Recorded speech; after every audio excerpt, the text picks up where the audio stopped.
Last time we talked, I was going over the fifth commanded apps. I didn't go be able to finish it completely. I had to be interrupted with museum technology again. After a certain amount of time of it recording without being stopped, it stops on its own. Ooh, what a convenience!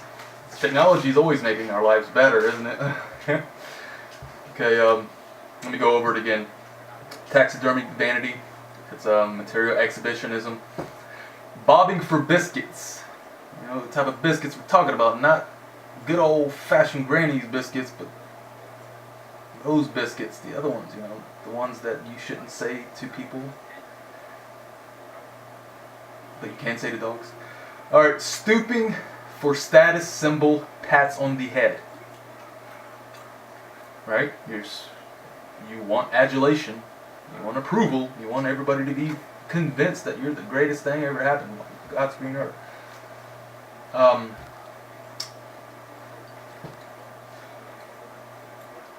J.P. Morgan Chase. Those words ring a bell. Now, I'm not singling out this conglomerate. No. Just a representation of what we know as being pretty much the biggest dogs in the yard. The ones that have the most control. It doesn't necessarily mean it has to mean J.P. Morgan Chase. So if you want to go for a libel or slander or anything, if somehow this is a big popularity phenomena, maybe I'm on Tosh.0, I doubt it. I don't think I'd want to. You can make fun of me in your privacy of your own home, you don't have to do it on television. But J.P. Morgan Chase, and I made sure to put a dollar symbol in the word, or the letter S. It's a museum monopoly money that we're striving for, right? You gotta stoop over to earn J.P. Morgan Chase's monopoly money. It's museum, not only museum technology. I mean, that still in itself is museum technology. I mean, come on. You can't get past currency. But it's monopoly money. We all know fiat currencies. Well, we don't, but the fiat currency, it's based off of the Federal Reserve's say-so, how much a dollar's worth and how much you're worth, right? It's not the Federal Reserve government. It's just like the Federal Express. You know, it's just as publicly funded, financed, blah blah blah. Portraits of prim propriety. You know, you gotta act proper. Make sure you act proper. Portraits. Like a portrait, this is my mug, and look how great I'm looking now. I'm so cool and suave, right? Portraits of prim propriety. Okay. Alright. I got you, again, the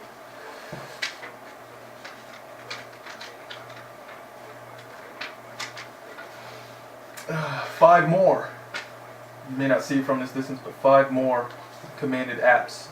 So the 6 through 10, I'm going to show you, put it up on the glass, and see if I can convince you to help break me out of this captivity. It's a cage. It's a social. I don't want to bore you yet. I'll wait till the end when you don't have any more power. But these are the next ones right here. The following 6 and 7. Let's just hope that this registers. If it doesn't, then I'll find a way to, what do they call it, upload them online. Here, let me see. I think it might have to be up here. Alright, that's enough time. Alright. The father figure moral compass. Institution apotheosis. This is one take, guys. This is live and in living color. Yeah.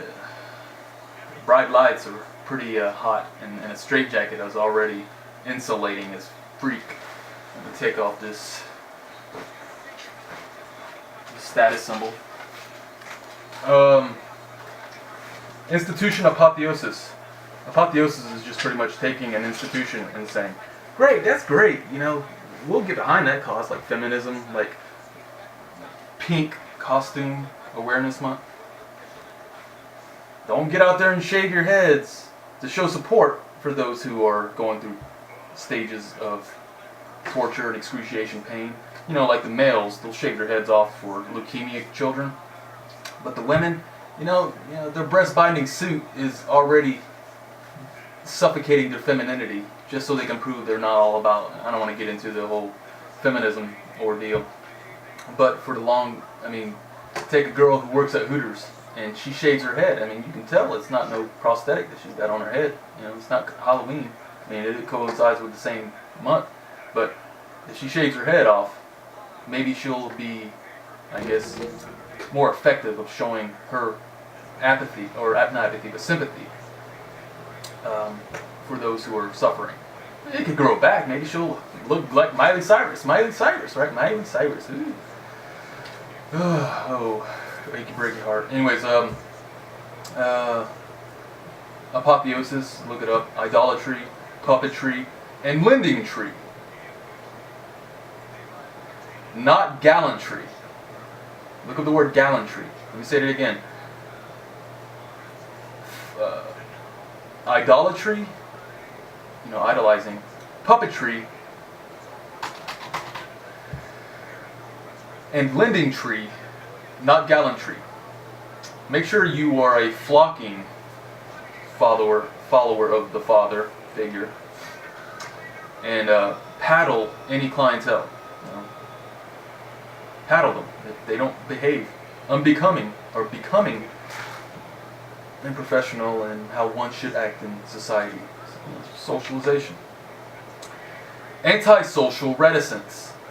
Keep yourself locked up right here. Don't be social. Just stay here. Go out there once a week and donate. That's it. Don't do anything else. The for-profiteers, they love that. But you got to have a superiority complex. But you also have to patronize those who don't have a superiority complex. And if they do, make sure they're beneath you. Make sure that you're above them. Because you got to be the big fish in the small pond, right? And taboo phobia. Don't do anything taboo.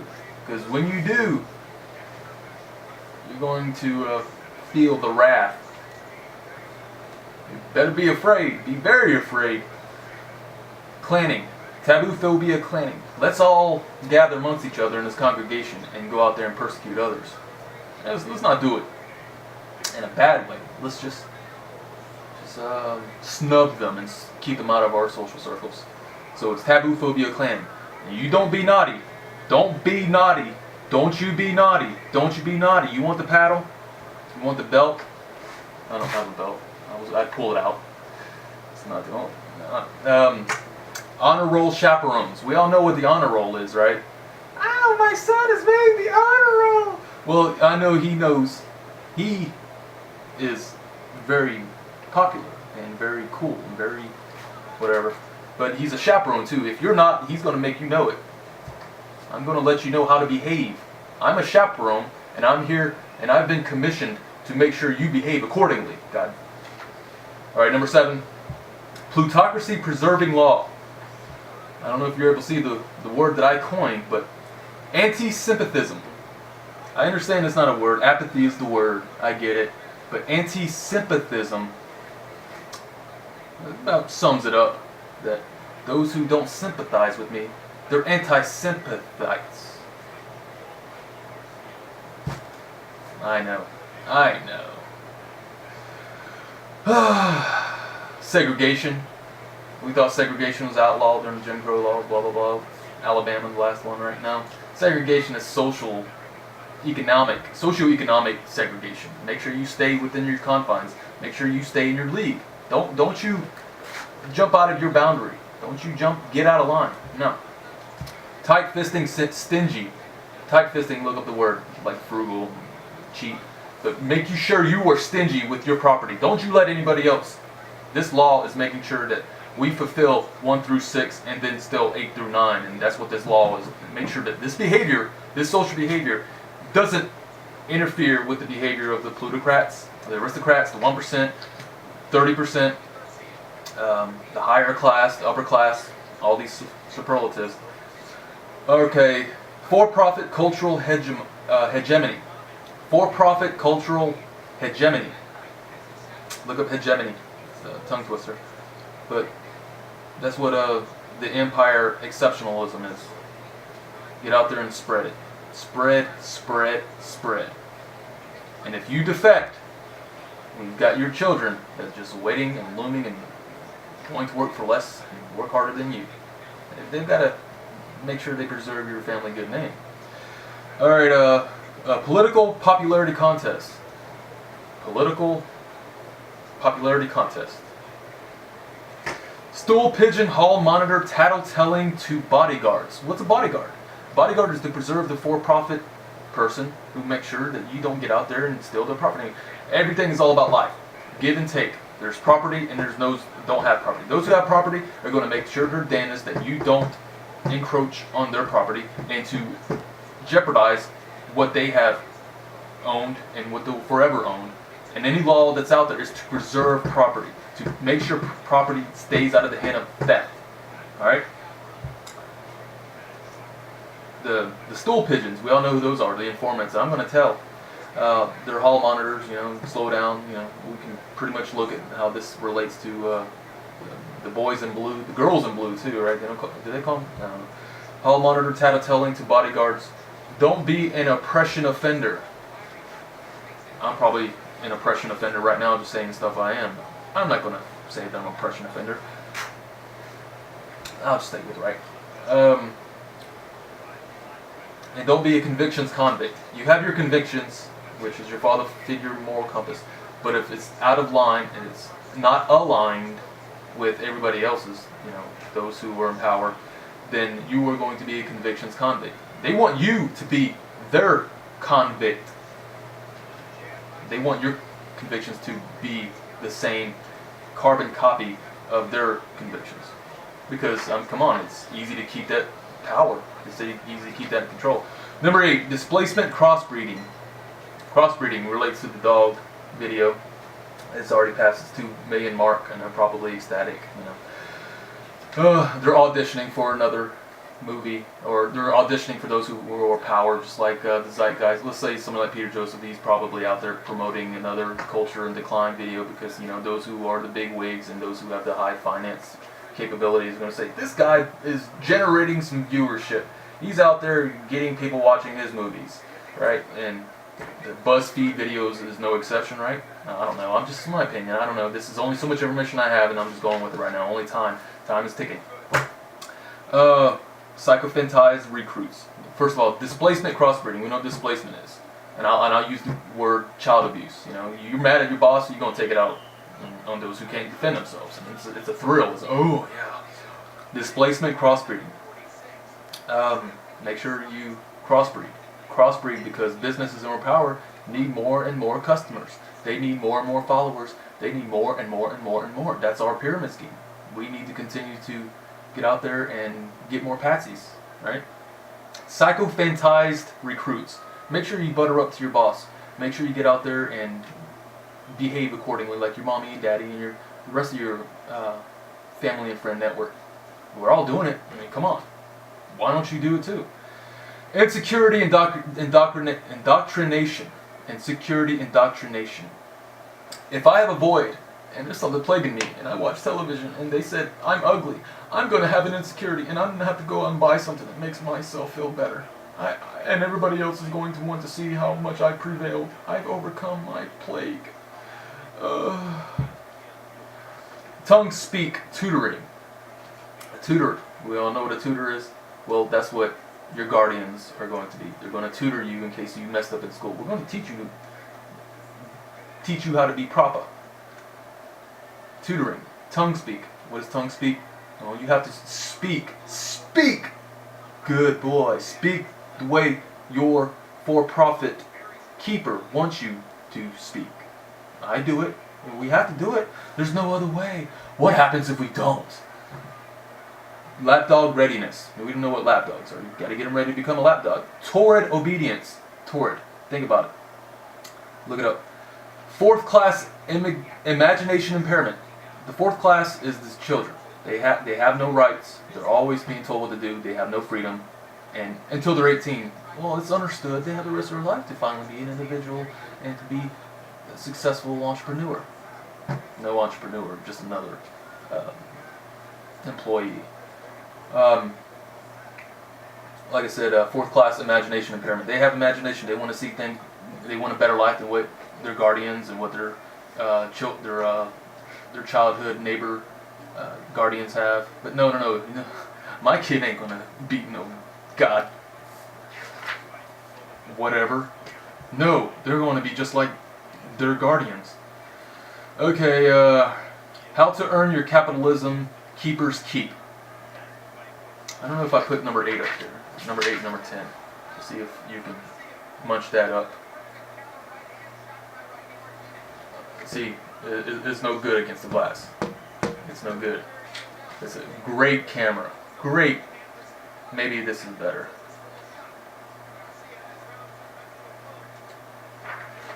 Maybe you could pause that, but how to earn your capitalism keepers keep. Gotta earn your keep. They're doing you a favor by hiring you, by paying for your contribution. Of course, they need to profit tenfold, hundredfold, thousandfold, and you just need to get your little cents. Right? That's all you need. Okay. How to earn you gotta grovel like your guardians. And let's just go teaching your kids about what you don't need and what you need. It's like I mentioned about the house, right? Your dollhouse. I don't need anything bigger than this. This is just fine. This is adequate. This is a utility.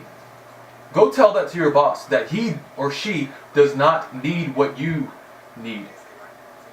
Or tell them that they need what you need. Tell them they don't need to reach for the stars like you. Tell them that what they're doing is not making them happy, because money doesn't make you happy.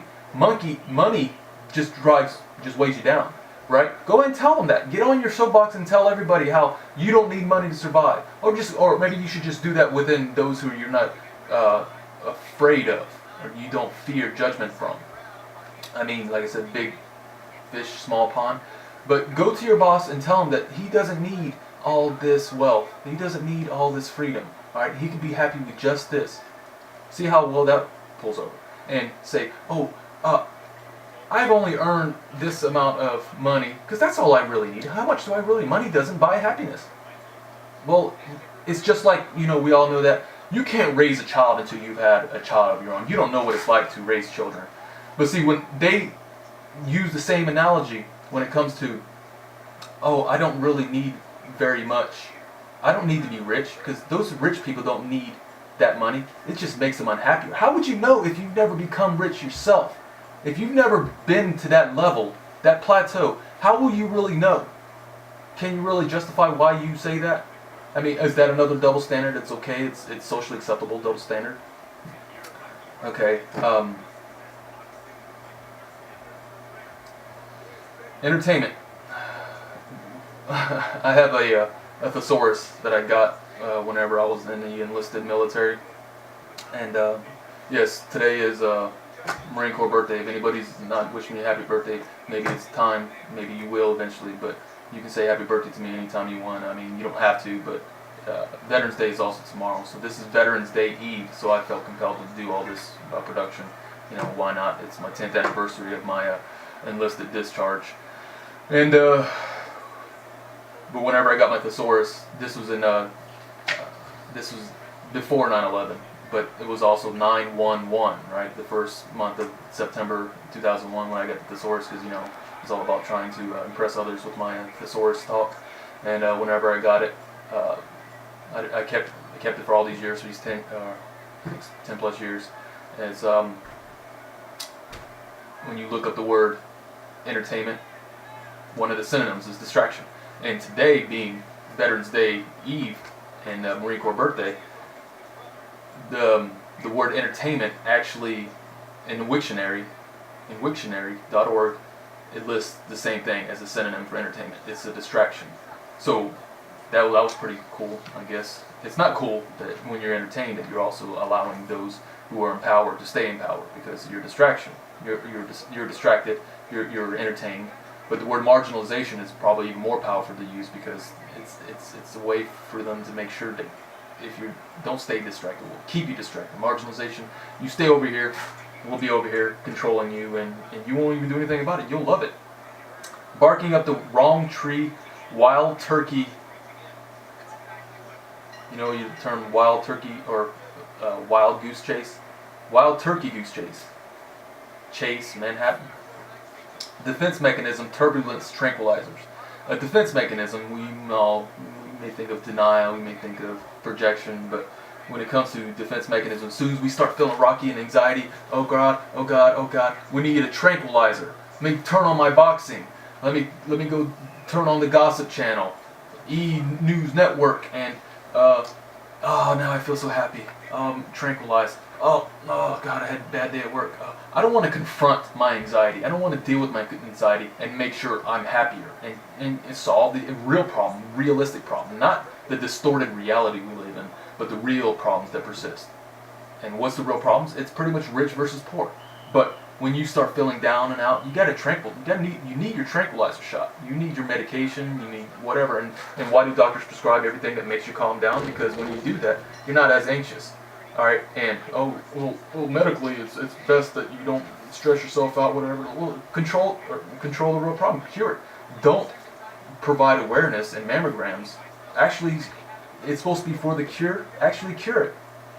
Don't actually pocket and whatever's left over, then we'll apply it. Because isn't the bulk of it supposed to be for the cure? But like I use the word wild turkey because we all know what wild turkey is. Barking up the wrong tree, wild turkey goose chase. Defense mechanism, turbulence, tranquilizers. For-profit privileges to frolic and for amusement. Horseplay.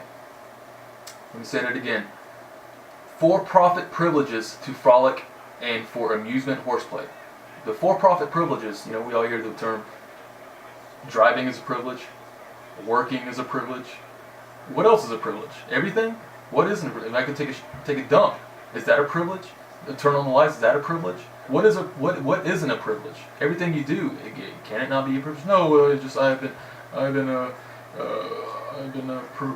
what would you call it? There's been propaganda nonstop telling me that what privileges are privileges, and then what do you do to the next generation? Oh, let's tell them what a privilege is. Privilege, but everything's a privilege.